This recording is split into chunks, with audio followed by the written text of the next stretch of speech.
Good morning, students. Today we are going to start lesson 2nd of history, socialism in Europe and the Russian Revolution. Europe में समाजवाद और रूसी क्रांति। इस lesson में हम यूरोप में समाजवाद का आगमन कैसे हुआ इस बारे में पढ़ेंगे और इसमें हम ये भी पढ़ेंगे कि जो रूस का शासक था जार निकोलस सेकंड, उसको अपनी गद्दी कैसे छोड़नी पड़ी। रूसी क्रांति ने समाज में क्या परिवर्तन लेकर आई वो ये हम पढ़ेंगे और इस क्रांति ने आर्थिक समानता और जो मजदूर किसान थे उनकी बेहतरी के लिए क्या क्या सवाल उठाए, क्या क्या कंट्रीब्यूशन दिया ये पढ़ेंगे।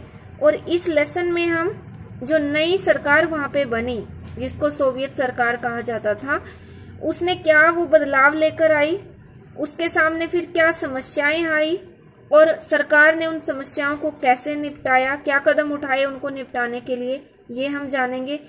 और सोवियत रूस की जो सरकार थी उसने खेतों का यानी कि कृषि का औद्योगिकरण किया, मशीनीकरण किया और उसको आगे बढ़ाया, पर उसने अपने नागरिकों के कुछ अधिकारों को भी खत्म कर दिया जो कि एक लोकतांत्रिक समाज को चलाने के लिए जरूरी होते हैं। फिर भी हम ये देखेंगे कि जो समाजवाद का नारा था जो रूस में पनपा, उसने दूसरे देशों को भी एक रास्ता दिखाया उपनिवेशवाद के खिलाफ, जैसे कि भारत में भी उपनिवेशवाद था।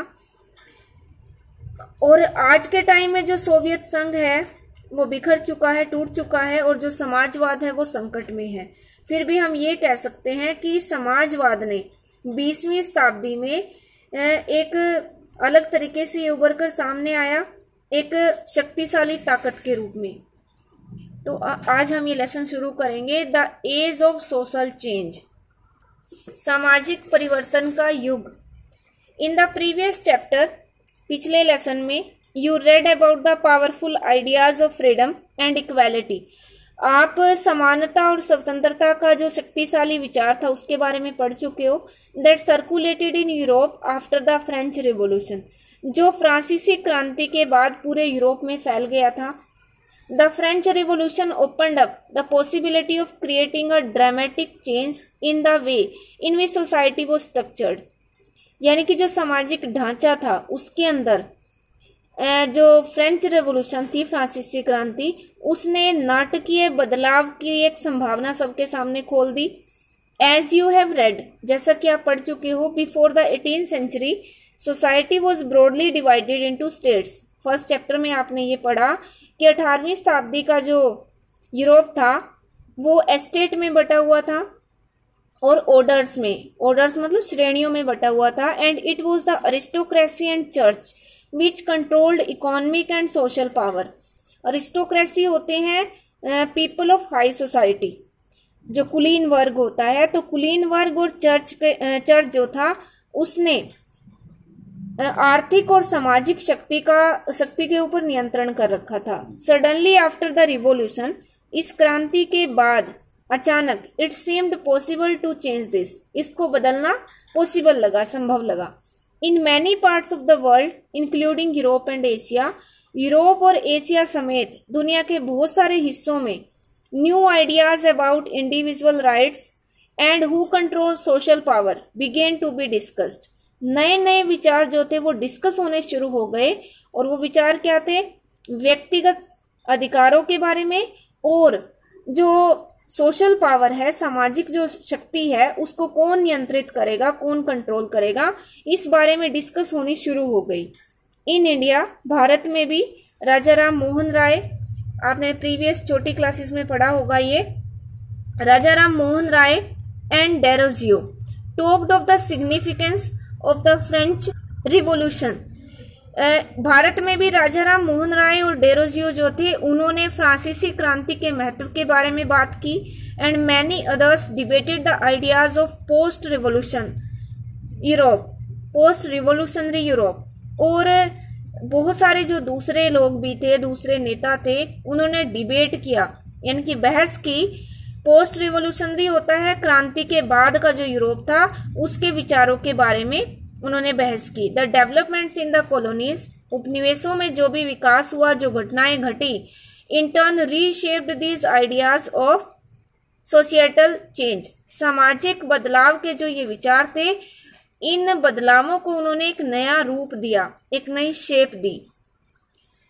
Not everyone in Europe however wanted a complete transformation of society.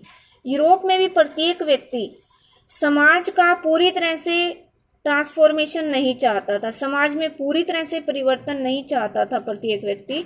Responses varied from those who accepted that some change was necessary but wished for a gradual shift. जो रिस्पॉन्स थे, जो प्रतिक्रियाएं थी, वो सबकी अलग अलग थी। कुछ लोग ये स्वीकार करते थे कि जो बदलाव है वो जरूरी है, पर ये ग्रेजुअल शिफ्ट में होना चाहिए, यानी कि जो बदलाव है वो धीरे धीरे होना चाहिए।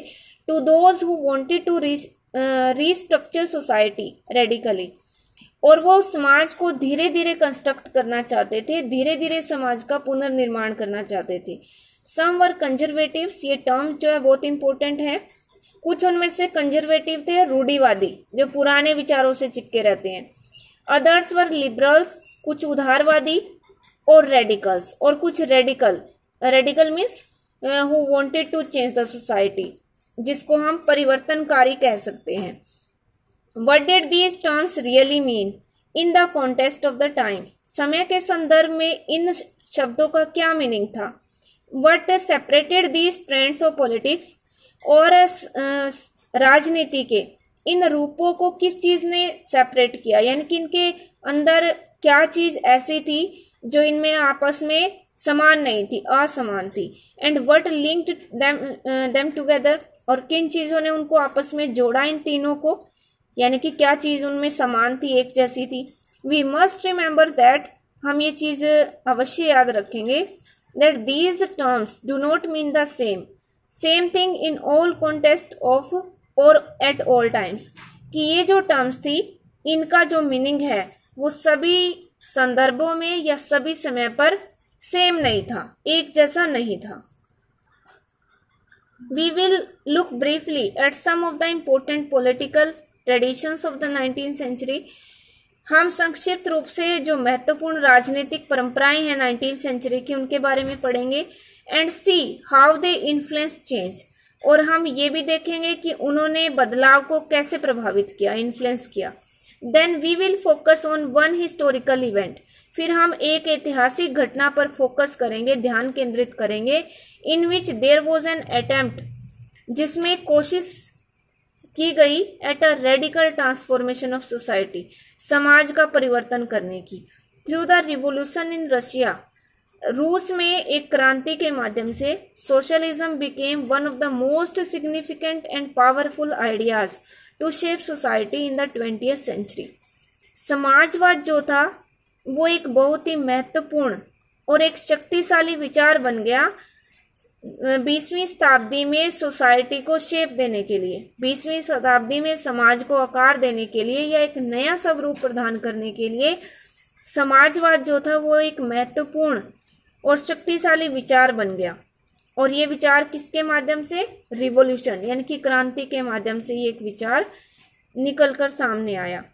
तो समाजवाद जो है उसका मीनिंग है कि जो भी संसाधन है, रिसोर्सेज हैं, उन सब पे सारे लोगों का समान रूप से अधिकार हो।